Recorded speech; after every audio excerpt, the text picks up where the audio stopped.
A muchos muertos les han pasado cosas que vosotros no creeríais. Algunos incluso han llegado más allá de Orión.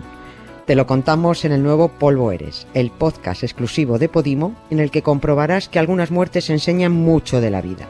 En la descripción del episodio tienes un enlace para disfrutar de una oferta especial en exclusiva.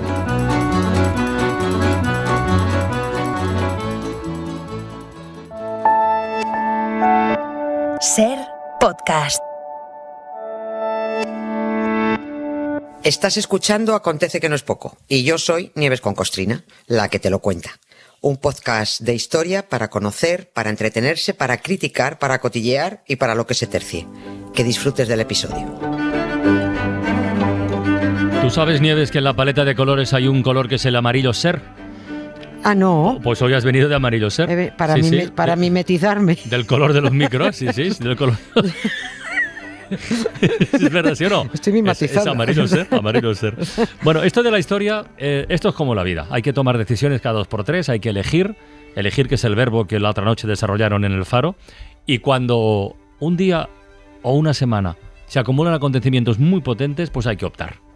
Y me parece que hoy, me da a mí que ese 30 de enero has tenido dudas. Muchas. ¿Has tenido dudas? ¿A que sí? He tenido muchas. Sí, ya lo sabía. Sí, porque es que es una fecha en la que se han dado acontecimientos muy importantes y varios de ellos de esos que los historiadores tienen marcados como que provocaron un cambio en la historia, ¿no? Pero cambios de verdad, en serio, no como en el fútbol, que todos los años hay 2 o 3 derbis del siglo. Derbi del siglo, coño, si hubo uno el año pasado. Bueno, pues cambios gordos son el 12 de octubre de 1492, claro, Colón, América, claro. Bla, bla. 14 de julio de 1789. La Revolución Francesa. Ahí, la Revolución, decapitación, bla, bla, bla. 6 de agosto de 1945, Hiroshima, bombardeo, ¿no? 30 de enero de 1933, Hitler, nombrado canciller de Alemania. Hombre, la ruina del mundo. También murió asesinado a Mahatma Gandhi un 30 de enero del 48, ¿no? Y 30 de enero de 1649, ejecución del rey de Inglaterra, Carlos I. Tenía que elegir entre lo de Hitler y lo de Carlos I, ¿no? Y como con Hitler me caliento mucho, porque sí, me vienen a la cabeza sus actuales imitadores, he tirado por la decapitación del rey inglés. Que no está mal. Y que siempre tienes más agradable de ello, ¿no? Bueno, Carlos I de Inglaterra fue un metepatas, siendo jovencito, y fue un montapollos, siendo ya rey. Era el Froilán de la dinastía de los Estuardo, ¿no? Por donde pasaba, o no crecía la hierba o ardía una discoteca. ¿Qué tiene de especial la decapitación del rey Carlos I? Pues que unos cardan la lana y otros se llevan la fama. Y me explico. Cada vez que se habla de reyes decapitados, y hemos hablado de la Revolución, lo hemos mencionado, sí, pues viene a la cabeza, valga la redundancia, el franchute, Luis XVI. Sí. Como si hubiera sido el primero, el único. Es que los franceses saben de decapitar. No.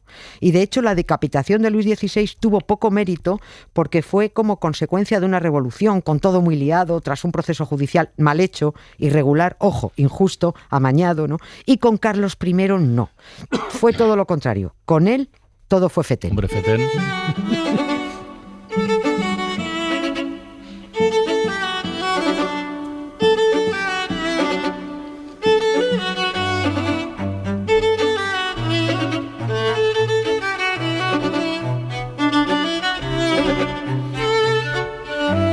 De todas formas, para que en Inglaterra decapiten a un rey, tiene que haber hecho unas cuantas, el monarca, ¿eh? Supongo que se hizo. Hizo muchas, porque los ingleses, fíjate, son muy de reyes, mucho. Y con todo y con eso se lo cargaron. Por eso la fecha de su ejecución está señalada como un importante cambio en la historia, sobre todo en la historia de Inglaterra.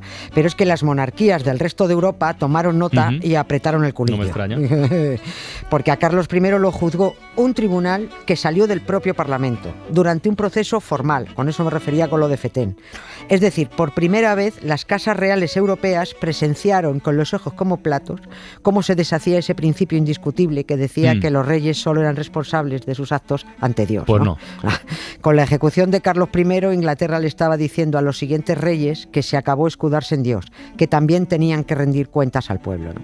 Por eso el 30 de enero de 1649 se considera una fecha que cambió la historia. Y es cierto que sería muy extenso relatar todas las pifias de este hombre, porque es que fue un no parar. Una tras otra. Las que hizo de jovencito tuvieron, según se mire, hasta cierta gracia, en las que no nos podemos detener, pero tiene mucha guasa.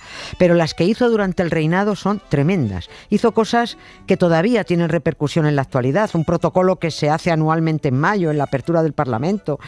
que ahora, aunque lo hacen en plan festivo y muy vistoso, Sí. pues tiene mucha enjundia histórica y Sí, es muy serio. mucha liturgia. Sí. Yo espero que Carlos III, como también es un metepatas, lo tenga en cuenta. No lo vayan a decapitar él también. El protocolo al que te refieres es la prohibición que tiene el rey de Inglaterra de entrar en la Cámara de los Comunes. Totalmente. Tienen que llamar. Vamos, llama y van pero sigue Sí. sin entrar. No se le, está prohibidísimo. De hecho, y lo hemos dicho muchas veces, la monarquía está muy frenada ahí por la clase política, ¿no? Es un respeto basado en el postureo. Estáis ahí porque sois muy monos, pero no vais a mover de ahí, ¿no? Y ha sobrevivido en Gran Bretaña porque ya solo es un elemento decorativo y turístico. Como allí no tienen fiestas de vírgenes y de santos y demás mamandurrias, pues hombre, los mejores shows los proporcionan los monarcas. Ahí tienen jubileos, bodas, divorcios, los bautizos, los funerales, las broncas entre hermanos, adulterios, renuncias, coronaciones, en fin. Hacen hasta series de las buenas, ¿Sí? no cutres series. Sí. Para todo eso sirven y por eso se mantiene animado el cotarro monárquico mientras dure, ¿no? Y efectivamente decía que no podemos contar todas las pifias de Carlos I hasta llegar al patíbulo y solo podemos resumirlas, ¿no? Alguna vez nos hemos detenido en alguna de ellas, en una de las gordas, que fue cuando pegó una patada en la Sí. puerta y entró a la Cámara de los Comunes. Fue una simple diferencia de criterios la que llevó a la decapitación de su divina majestad, no eso, ¿no? Dicho sin detalles, se trata de que, por un lado, el Parlamento y el Ejército mantenían que el rey debía responder de sus acciones ante el pueblo. Pero Carlos I decía que no hay. Que él era inviolable, no suena, ¿no? E infalible. Su cargo era sagrado y que no respondía ante nadie. Hay que ser cenutrio, ¿eh? Sí. Así sobre el papel, sí, digo, ¿eh? Sí, lo era. Y como era un abusón con el poder, bueno, pues se metía en guerras perdidas de antemano, cuando se quedaba sin liquidez freía impuestos al personal, todo ello en contra de los criterios parlamentarios, ¿no? Pero si pillaba al parlamentario que le llevaba la contraria, pues ordenaba que lo encarcelaran, ¿no? Y si se mosqueaba además, pues decía, el Parlamento, lo disuelvo. Y disolvía el Parlamento porque no le daban los fondos que pedía o porque le anulaban las decisiones, ¿no? Pero es que esa fue la tónica durante todo su reinado. Y de hecho, estas aptitudes las mamó en casa. Porque su padre ya disolvía el Parlamento cuando le salía de la peineta a él. Y si lo hacía papá, a ver por qué no lo iba a hacer él, ¿no? Carlos I era un gamberro, con todas las letras, y se juntó con otro, su gran colega, que le estuvo riendo al principio del reinado, le estuvo riendo las gracias mientras era príncipe, y que encima había sido el novio de su padre, el rey. ¿Cómo? I feel good. I knew that I wouldn't. I feel good. I knew that I wouldn't. So good, so good. I got you. Wow, I feel nice. A sugar and spice. I feel nice. A sugar and spice. So nice, so nice. I got you. A ver, que no me quiero perder. O sea, rebobino. Has dicho que el rey de Inglaterra, Carlos I, el decapitado, Sí. antes de que le decapitaran, tuvo como mejor amigo al que fue novio del anterior rey, que además era su padre. Sí, así es. Sí. Estas cosas se llevaban en la corte. Esto no nos lo han contado. Bueno, a lo mejor nos lo han contado, yo no me enteré, ¿eh? Pero- No llegaba nunca el profesor a clase y te decía, ¿sabíais que Jacobo I era gay? No te lo No. decían, no. Bueno, pues, pero antes estas cosas en la corte se llevaban con cierta naturalidad. El anterior rey era Jacobo I y era efectivamente gay. Una cosa es que cumpliera con su obligación de casarse y dejar herederos para Claro. mantener la empresa. Sí, no es pero- incompatible. Sí, pero sus gustos Claro. no se los quitaba a nadie, ¿no? Tuvo varios novios, pero su favorito fue un tipo monísimo que se llamaba George Villiers, que fue el primer duque de Buckingham, ¿no? Lo tenía loquito al rey, lo tenía loquito. Se han hecho públicas cartas de amor donde el rey Jacobo I le decía cosas muy bonitas a su George, ¿no? Porque le llamaba su esposa. Le decía cosas como: preferiría vivir desterrado en cualquier parte de la tierra contigo que vivir una vida triste de viuda sin ti. Él se consideraba su viuda, ¿no? Hay correspondencia muy jugosa, ¿eh? También le decía en otra: si Cristo tuvo a su Juan, yo tengo a George.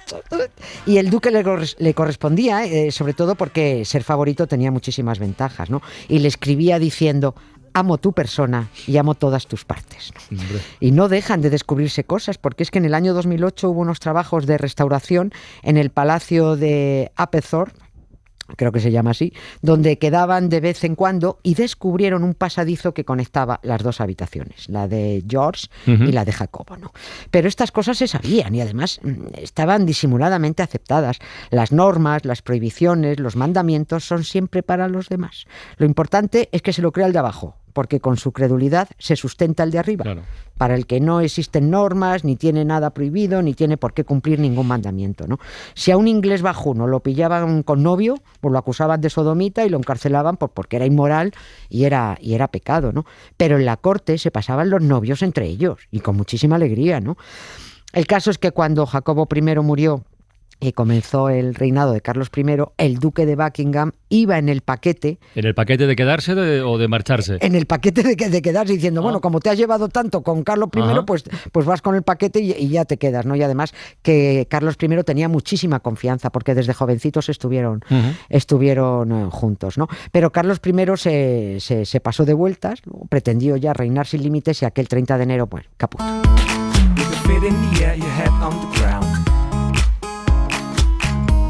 Try to streak and spin it.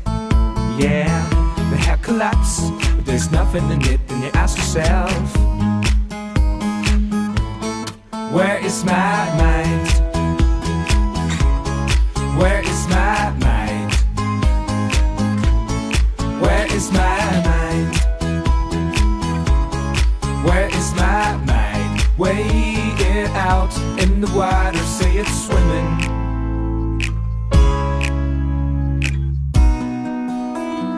I was swimming in the Caribbean.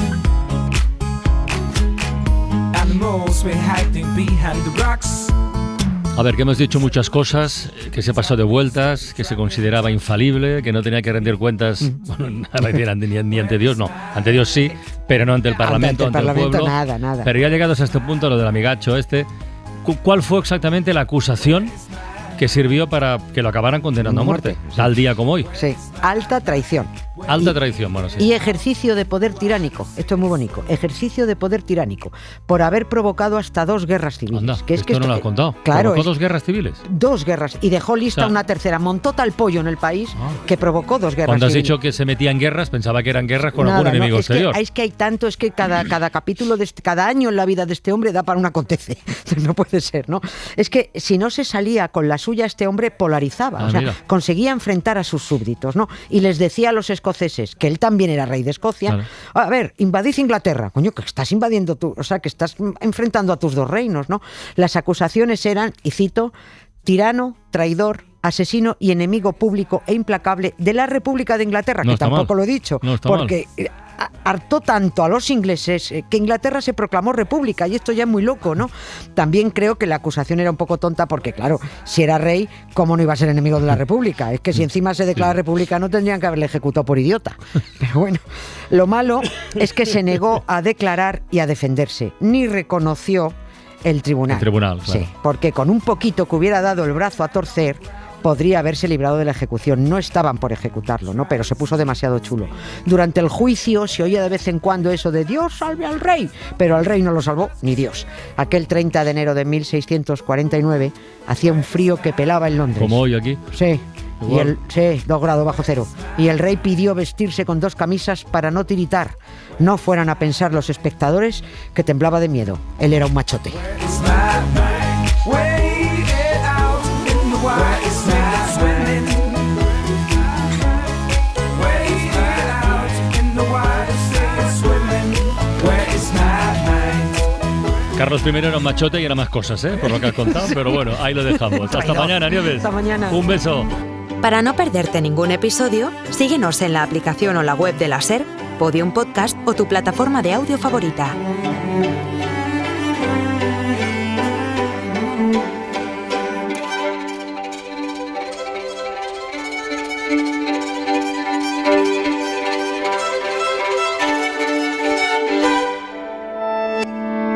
Cadena SER. La radio.